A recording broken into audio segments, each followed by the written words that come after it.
OK， 大家好。然后拼音定个啥？我们要找的话，咱们拿，可能拼音定个啥都，一条，咱们拿可能，哎嘛就是你嘛，当然那没有比他的喏，ตะลงเนี่ยตระရဲ့ตระနှလုံးရဲ့အဲ့တော့ O ကကြတော့သူကကြတော့ဘယ်လိုတန်ထွက်လဲဆိုတော့ O က O လို့အတန်ထွက်တယ် O ကဘယ်လိုတန်ထွက်လဲဟုတ်ပြီနော် O က O ကို O လို့ဖတ်တယ်နော်အဲ့တော့ O တရုပ်လို့ O အဲ့တော့နောက်တစ်ခု U O U ကကြတော့ U လို့ဖတ်တယ် U ကဘယ်လိုဖတ်မလဲ U U လို့ဖတ်ပြရဟုတ်ပြီနော် O က O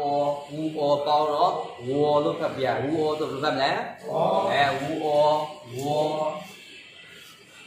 အဲ့လိုဖတ်ပြရဟုတ်ပြီနော်အဲ့တော့ပြန်ကြည့်အောင် O ကဘယ်လိုဖတ်ပြရမလဲ O U ဆိုရင် O ဟုတ်တယ်လို့ပြောပြရမယ်ဟုတ်ပြီနော်အဲ့ဒီပုံမှာဒီလိုအတန်လေးတွေပေါ့နော်ရှင်းလုံးလေးတွေပြင်ပြီးမယ် I shade Sun shade The shade အဲ့တော့သူကဒီဘက်မှာအတန်လေးပြုတ်မှာအတန်တင်ကိစ္စ၄မျိုးပေါ်ပြပေးထားရပေါ့နော်အဲ့၄မျိုးပေါ်ပြပေးထားတယ်အဲ့တော့ကိုယ်ပေါ်မှာရီရှိန်နံပါတ်1တန်တင်မယ်ဆိုလို့ရှိရင်မူလအတန်ကိုအတန်ပြင်းပြင်းလေးဆိုပြရမယ်ဘယ်လိုဆိုပြရမလဲပြင်းပြင်းအတန်ပြင်းပြင်းလေးဆိုပြရမယ်ဒါကြောင့်မို့လို့ O ကနေပြီးတော့သူ့ပေါ်မှာရီရှိန်တင်ပေးထားရဆိုရင်သူ့ကို O လို့ဖတ်ပြရဘယ်လိုဖတ်ပြရမလဲ O ကိုပေါ်မှာရီရှိန်ဆိုရင် O အဲ့လိုဖတ်ပြရမယ်အဲ့တော့ O မှာ R ရှိန်ဆိုလို့ရှိရင်သူကငကိုတိုင်းပဲဖတ်ပြရမယ် O လို့ပဲဖတ်ပြရဘယ်လိုဖတ်ပြရမလဲ O ဟုတ်တယ်အဲ့လိုဖတ်ပြရမယ် O အဲ့တော့ O မှာ sunshine O မှာ sunshine ဆိုရင်မူလအတန်ကိုဆွဲပြီးတော့ဆိုပြရဟုတ်ပြီနော်ဘယ်လိုဖတ်လဲဆိုတော့ O ဘယ်လိုဖတ်မလဲ O ဟုတ်တယ်အဲ့လိုဖတ်ပြရမယ် O မှာ sunshine ဆိုရင် O ဟုတ်ပြီအတန်လေးဆွဲမယ် O လို့ဆိုမလဲ O အဲ့လိုဆိုပြရမယ်အဲ့တော့ O မှာ sunshine အဲ့တော့ sunshine တင်မယ်ဆိုရင်သူ့အတန်ကိုခပ်ပြပြလေးဆိုပြရမယ်O လို့ဖတ်ပြမယ်ဘယ်လိုဖတ်ပြမလဲ O အ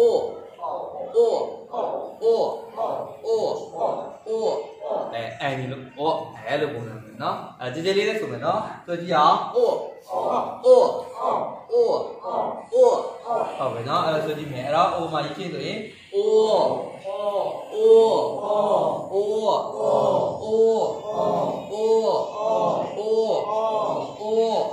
အရှိ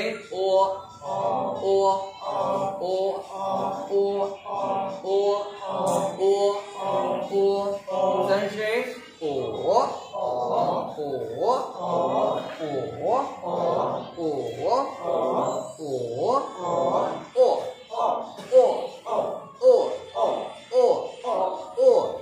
ဟုတ်ပြီเนาะအဲ့ဒါစချင်းတင်မယ်ဆိုရင် O အဲ့လိုဖတ်ပြရဟုတ်ပြီเนาะအဲ့တော့အတန်တင်ဂီတမှာဒါကိုရီရှိန်လို့ခေါ်တယ်ဒီဟာလေးကိုဘယ်လိုခေါ်လဲရီရှိန်အဲ့တော့မြန်မာလိုဆိုရင်သူကတန်ပြင်လို့ခေါ်တယ်เนาะနောက်တစ်ခုဒီတန်လေးကိုအာရှိန်လို့ခေါ်တယ်အဲ့တန်လေးကိုဘယ်လိုခေါ်မလဲအာရှိန်အဲ့ဒါလေးကိုအာရှိန်လို့ခေါ်တယ်ဒီလိုတင်ဂီတလေးကိုစန်ရှိန်လို့ခေါ်တယ်ဘယ်လိုခေါ်မလဲစန်ရှိန်လို့ခေါ်တယ်ဒါလေးကိုစန်ရှိန်နံပါတ်3တန်လို့ခေါ်တာပေါ့เนาะ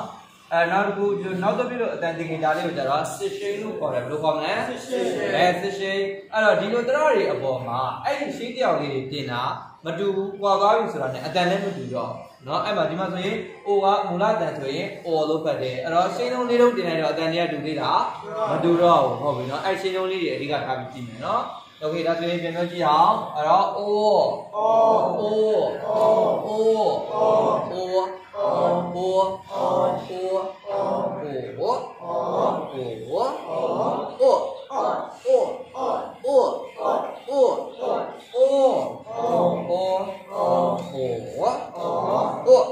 အဲ့လိုဖတ်ပြဟုတ်ပြီเนาะโอเคနောက်တစ်မျိုးကြည့်အောင်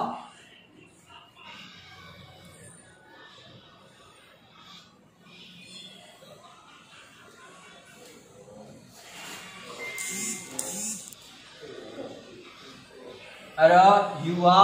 U ဆိုတော့ W ကြီးရှိန်နေပြီဆိုတော့အတန်ပြင်းပြင်းလေးဖတ်ရတယ်ဟုတ်ပြီเนาะအဲ့တော့ U ကဘယ်လိုဖတ်လဲဆိုတော့ O ဆိုပြီးဖတ်ဘယ်လိုဖတ်မလဲ O ဆိုပြီးဘိုးတွေတဲပြီးတော့ဒါ O အဲ့လိုဖတ်ပြရမယ်အဲ့တော့ U ကြီးရှိန်ဆိုဘယ်လိုဖတ်လဲ O ဟုတ်တယ်လို့ဖတ်ပြရမယ်အာရှိန်ဆိုရင် O အာရှိန်ဆိုရင် O sunshine ဆိုရင် W ဘယ်လိုဖတ်မလဲ W တွေ့အဲ့လိုဖတ်ပြရမယ် sunshine W 是谁嘴？好，那无恶嘴，我，好，那无恶我。无恶，明白没？哎，录个边，好，那给来就这样，无恶我，无恶我，无恶我，无恶我，无恶我，无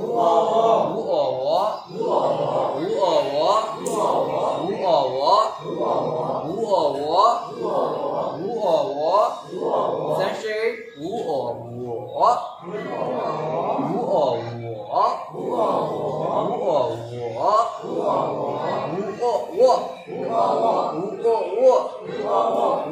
我，阿鲁卡比亚 ，OK， 那接着讲，一先说咩？无恶我，无恶我，无恶我，无恶我，无恶我，无恶我，无恶我，无恶我，无恶我，无恶我，无恶我，无恶我，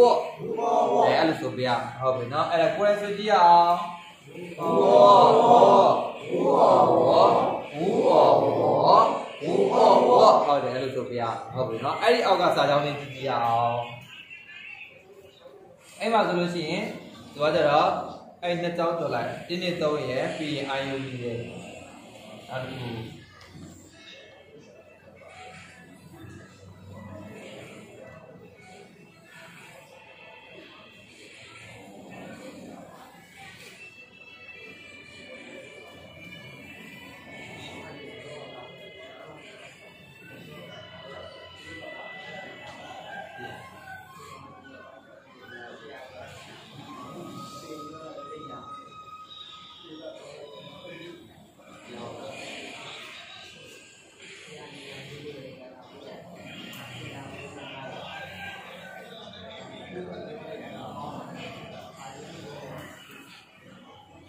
ကြည့်ကြအောင်အဲ့ဒီမှာဆိုလို့ရှိရင်အပေါ်မှာအောက်ကစကားက BPMN သူကပေါ်အဲ့တော့ O ဆိုတဲ့စကားလုံးက O ဆိုတဲ့ O ဆိုတဲ့စကားလုံးကဘယ်ပြည့်နေတွေ့လဲဆိုတော့ O for more for le yi wu အဲ့ဒီနဲ့တွေ့တယ်ကျန်တဲ့ B နဲ့မတွေ့ဘူးပေါ့နော်အဲ့တော့ wu or wo ဆိုတဲ့တရကကြတော့ဘယ်ပြည့်နေတွေ့လဲဆိုတော့ t t n l g h呵知知是日思思思အဲ့ဒီနဲ့ wu or နဲ့တွေ့တယ်ကျန်တဲ့ B နဲ့မတွေ့ဘူးပေါ့နော်အဲ့ဒီအောက်မှာဆိုလို့ရှိရင် B ရေလေ့လာခဲ့တာ I U U A ရယ် B R ရယ် wu R ရယ်ပြီးရင် O ရယ် wu or ရယ်အဲ့တော့ဒီနေ့ဆက်ပြီးတော့လေ့လာမှာကဒီအောက်ကပြောင်းတဲ့ဒီကြောင်းပေါ့နော်အဲ့တော့ဒီမှာဆိုလို့ရှိရင် SH ကကြတော့ဘယ်လိုဖတ်လဲဆိုတော့သူ့ကိုရှ်လို့ဖတ်တယ် SH ကဘယ်လိုဖတ်မလဲ SH ကရှ်ဘယ်လိုဖတ်မလဲရှ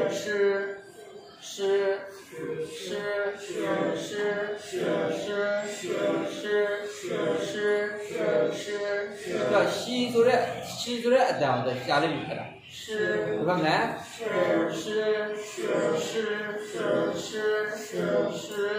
အဲ့လိုဖတ်ပြရမှာဟုတ်ပြီနော်အဲ့တော့ wu or ရေးရှင်းဆိုတော့ wo ရှင်းတဲ့ wu or နဲ့ပေါင်းတော့ shi wu or ဆိုရင်သူ့ကို shaw လို့ဖတ်တယ်ဘယ်လိုဖတ်မလဲ shaw shi wu or ဆိုရင် shaw ဒါမျိုးဖတ်ပြရမယ် si ကကြတော့တရုတ်လို့ s လို့ဖတ်တယ်ဘယ်လိုဖတ်မလဲ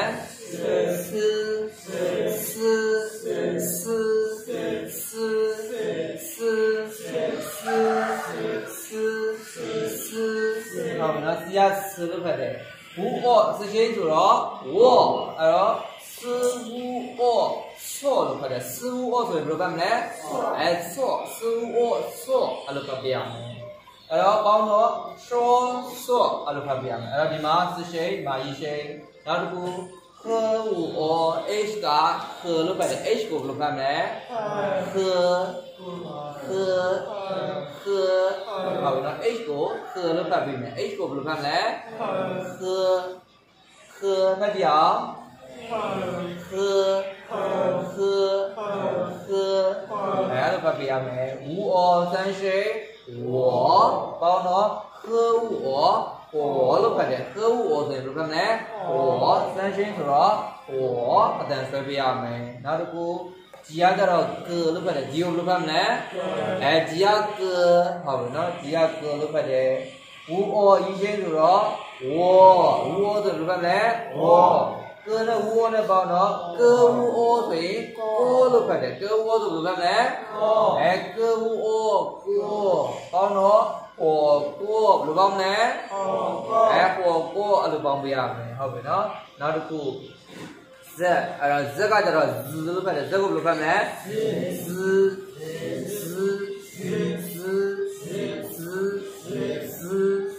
五这些就说我，日五所以做鲁班的日五鲁班嘞，做好的日五做，好不呢？是叫日五做，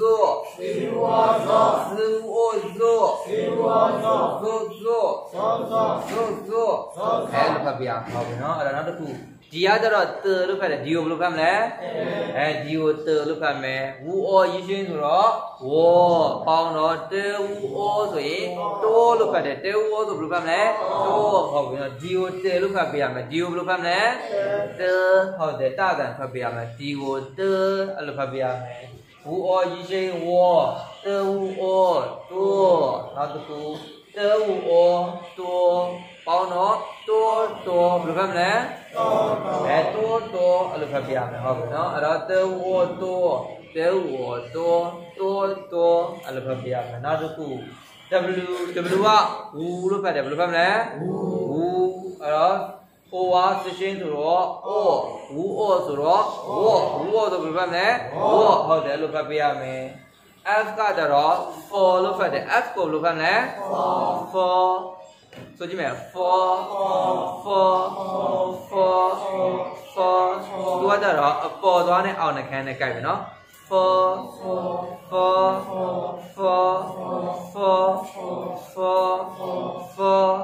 အဲ့တော့ walk for ဟုတ်ပြီနော် for or are shape for walk for ဒါမျိုးဖတ်ပြရအောင်ဟုတ်ပြီနော် walk for အဲ့လိုဖတ်ပြရမယ်ကဲလိုက်ဆိုကြည့်ရအောင်တိုင်ပေးမယ်修哦修，师傅哦修，师傅哦修，师傅哦修，师傅哦说，师傅哦说，师傅哦说，师傅哦说，师傅哦说，师傅哦说，和我活，和我活，歌舞哦歌，歌舞哦歌，火锅，食物哦做，食物哦做，歌舞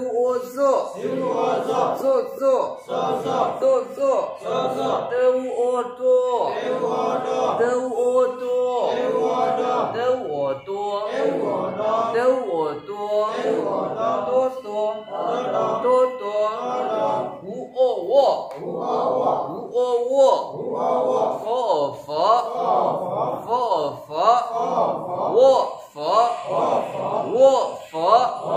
အဲ့လိုဖတ်ပြရမယ်မြင်ပါမလား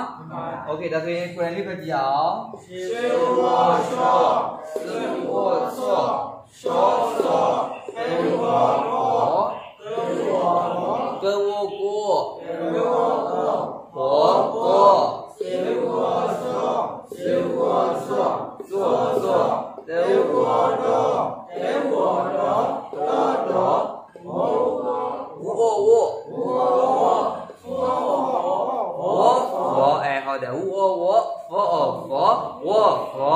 ပြရမယ်ကဲအဘောလေးပြန်ပြောကြည့်အောင်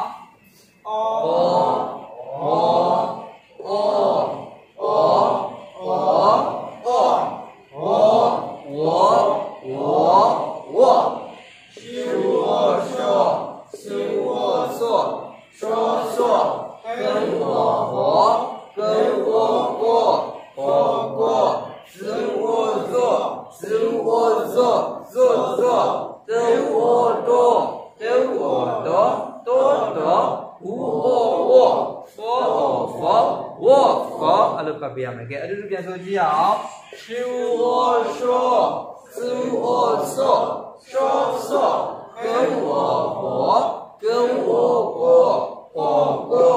စူဝဆောစူဝဆောသောသောတေဝတောတေဝတောတောတောဝဝသောဘောဝခောအဲ့လိုဖတ်ပြရမယ်မြင်ပါမှာဟုတ်ပြီနော်အဲ့ဒါလေးကိုလည်းအိမ်မှာအထက်ထက်အခါကအကျဉ်းချင်းလေးကြည့်မယ်နော်ပြန်ပြီးတော့ဟုတ်ပြီနော်အဲ့တော့နောက်တစ်မျိုးဆက်ကြည့်ကြည့်အောင်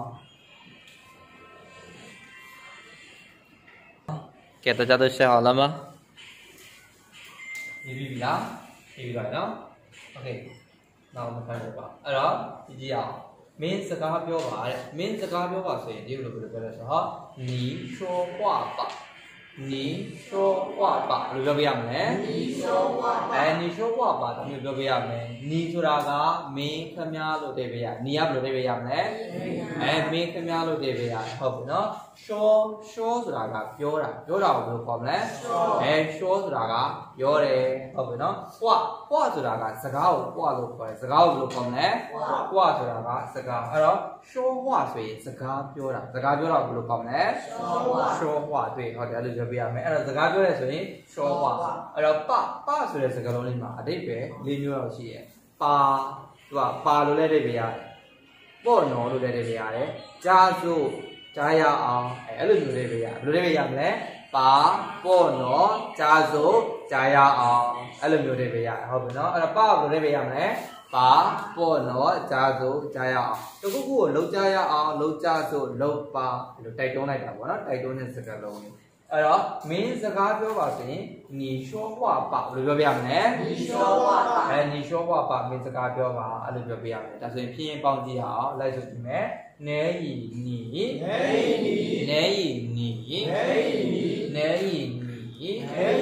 ရှူအောရှော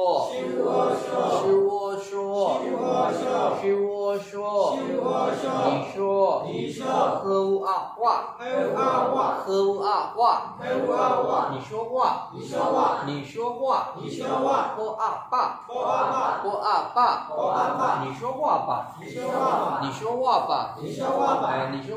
ဆိုတာမင်းစကားပြောပါမင်းစကားပြောပါဆိုဘယ်လိုပြောမလဲ你说话吧မင်းစကားပြောပါအဲ့လိုပြောပြရမယ်နဲဤစမ်းရှင်းဆိုတော့你虚无哦一心ဆိုတော့说和无啊是谁话波啊金谁爸အဲ့လိုပြောပြရမယ်အဲ့တော့မင်းစကားပြောပါဆိုရင်你说话吧ဘယ်လိုပြောမလဲ对အဲ့လိုပြောပြရမယ်你说话吧下一个နောက်တစ်ခုငါမုံလာဥမစားဘူးတဲ့ငါမုံလာဥမစားဘူးဒါကဘယ်လိုခေါ်လဲဆိုတော့我不吃萝卜我不吃萝卜ဘယ်လိုပြောပြမလဲ我不吃萝卜ငါမုံလာဥမစားဘူးအဲ့တော့我ကကျွန်တော်我ကဘယ်လိုလဲပြရမလဲကျွန်တော်不吃ဆိုရင်မစားဘူးလို့ပြော不吃ကဘာပြောလဲမစားဘူးဆိုရင်不吃萝卜ဆိုတာကမုံလာဥကိုဘယ်လိုခေါ်မလဲ萝卜မုံလာဥအဲ့တော့ငါမုံလာဥမစားဘူးဆိုရင်我不吃萝卜ဘယ်လိုပြောမလဲ我不吃萝卜ငါမုံလာဥမစားဘူးဟုတ်တယ်အဲ့လိုပြောပြရမယ်下一个အဲ့တော့ပြင်ပေါင်းကြည့်အောင်ဝူအော်ဝေါ်ဘောဝူပု吃一吃我不吃雷乌俄罗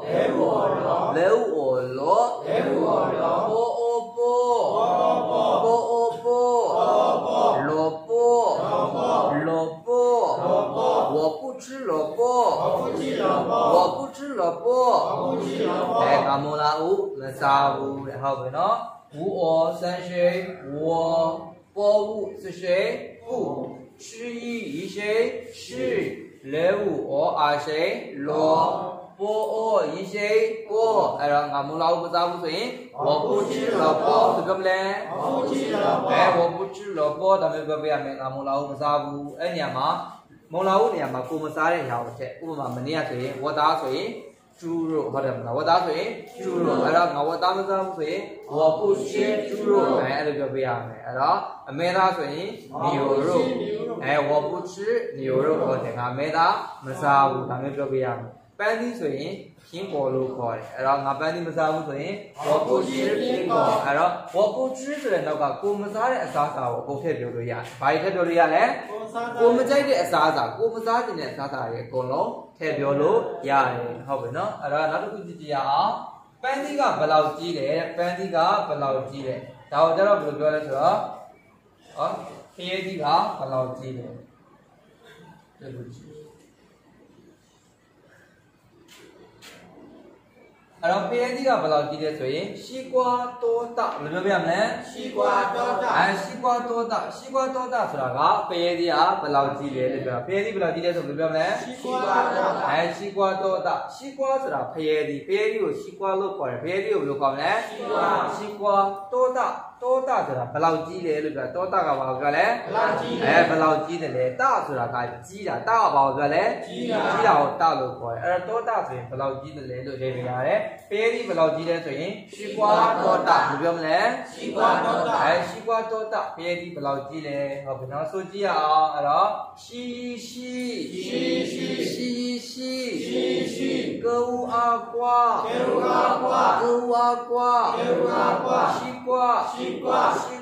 西瓜得无恶多得阿大多大西瓜多大ဖရဲသီးဘယ်လောက်ကြီးလဲဟုတ်ပြီနော်ဖရဲသီးဘယ်လောက်ကြီးလဲဆိုဘယ်လိုပြောမလဲ西瓜多大ဟုတ်တယ်ဖရဲသီးဘယ်လောက်ကြီးလဲဒါမျိုးပြောပြရမယ်西瓜多大ဟုတ်ပြီနော်ကဲအဲ့တော့ပြန်ပြောကြည့်ရအောင်ဖရဲသီးဘယ်လောက်ကြီးတယ်လဲ西瓜多大အဲ့တော့ရှီရီရှိဆိုတော့ရှီ歌无啊ရီရှိ瓜得无哦ရီရှိ多得啊是谁大ဟုတ်တယ်အဲ့တော့ဖရဲသီးဘယ်လောက်ကြီးလဲဆိုတော့西瓜多大ဟုတ်တယ်ဒါမျိုးပြောပြရမယ်နောက်တစ်ခုမင်းခဏလောက်ထိုင်ပါတဲ့ခင်ဗျားခဏလောက်ထိုင်ပါပေါ့နော်ဒါကိုကျတော့ဘယ်လိုပြောလဲဆိုတော့你坐一下吧ဘယ်လိုပြောပြမလဲ你坐一下吧你ဆိုတာကမင်းခင်ဗျာ你ကဘယ်လိုလဲပြရလဲမင်းခင်ဗျာဆိုတာကအောက်မှာထိုင်တာတို့ကားပေါ်မှာစီးတာတို့ထိုင်တာစီးတာတွေကိုဇော့လို့ခေါ်တယ်ထိုင်တာစီးတာတွေဘယ်လိုခေါ်မလဲဇော့ထိုင်ကုန်ပေါ်မှာထိုင်နေဆိုရင်လည်းဇော့ကားပေါ်မှာထိုင်နေဆိုရင်လည်းဇော့ဟုတ်တယ်အဲ့လိုပြောပြရမယ်နော်ကားစီးတာကိုလည်းဇော့လို့ပြောလို့ရတယ်အဲ့တော့ထိုင်ကုန်ပေါ်မှာထိုင်နေဆိုရင်လည်းဇော့ကျမ်းမြေမှာထိုင်ရင်လည်းဇော့ဒါမျိုးပြောလို့ရဟုတ်ပြီနော်အဲ့တော့ရီရှာဆိုတာခဏလောက်လို့ပြောပြရရီရှာကဘယ်လိုပြောပြရမလဲခဏလောက်ဆိုရင်ရီရှာလို့ပြောလို့ရတယ်တစ်ချက်လောက်ခဏလောက်ပဆိုတာဘာလို့ပြောပြရဒီနော်ဘယ်လိုပြောပြရလဲဘာဟုတ်ပြီနော်တိုက်တွန်းလိုက်တာပေါ့နော်အဲ့လိုလုပ်ပါအဲ့တော့你坐一下吧မင်းခဏလောက်ထိုင်ပါတဲ့မင်းခဏလောက်ထိုင်ပါဆိုဘယ်လိုပြောပြရမလဲ你坐一下吧ဟုတ်တယ်ခင်ဗျားခဏလောက်ထိုင်ပါကိုယ်မှာနားတဲ့ဧည့်သည်ကိုပဲပြမင်းခဏလောက်ထိုင်အောင်တော့你坐一下吧ဒီမျိုးပြောလို့ရတယ်ဟုတ်ပြီနော်ပြန်ပြောကြည့်ရအောင်မင်းခဏလောက်ထိုင်ပါ你坐一下吧ဆိုအဲ့လိုပြောပြရမယ်အဲ့တော့ပြင်းပေါင်းကြည့်ရအောင်နေရီနီ十五座你坐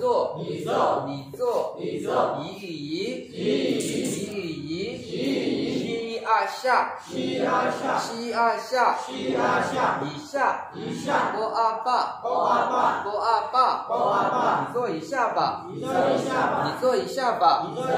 你坐一下吧မင်းခဏလောက်ထိုင်ပါတဲ့ဟုတ်ပြီနော်အဲ့တော့မင်းခဏလောက်ထိုင်ပါဆိုဘယ်ပြောမလဲ你坐一下吧မင်းခဏလောက်ထိုင်ပါနေရီ三谁你十五是谁坐对不起啊谁一七二是谁下ပေါ်အချင်းချင်းပါအဲ့တော့နီဇော့ဤရှာပါဟုတ်တယ်အဲ့တော့မေခဏလောက်ထိုင်မှာဆိုဘယ်လိုပြောမလဲနီဇော့ဤရှာပါနီဇော့ဤရှာပါမေခဏလောက်ထိုင်မှာနောက်တစ်ခု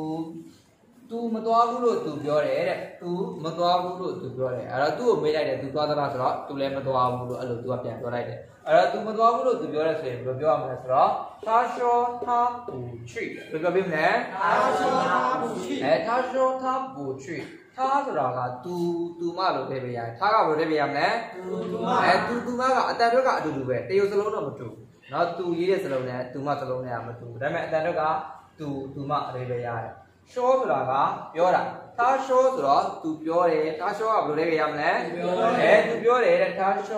他不去去ရသွားတာ去ရဘာပြောလဲသွားတယ်不去ဆိုတော့မသွားဘူး不去ရဘာပြောလဲမသွားဘူး他不去ဆိုရင် तू မသွားဘူး他不去ရဘာပြောလဲ तू မသွားဘူးအဲ့တော့ तू မသွားဘူးလို့ तू ပြောတယ်ဆိုရင်他说他不去ဘယ်လိုသုံးမလဲ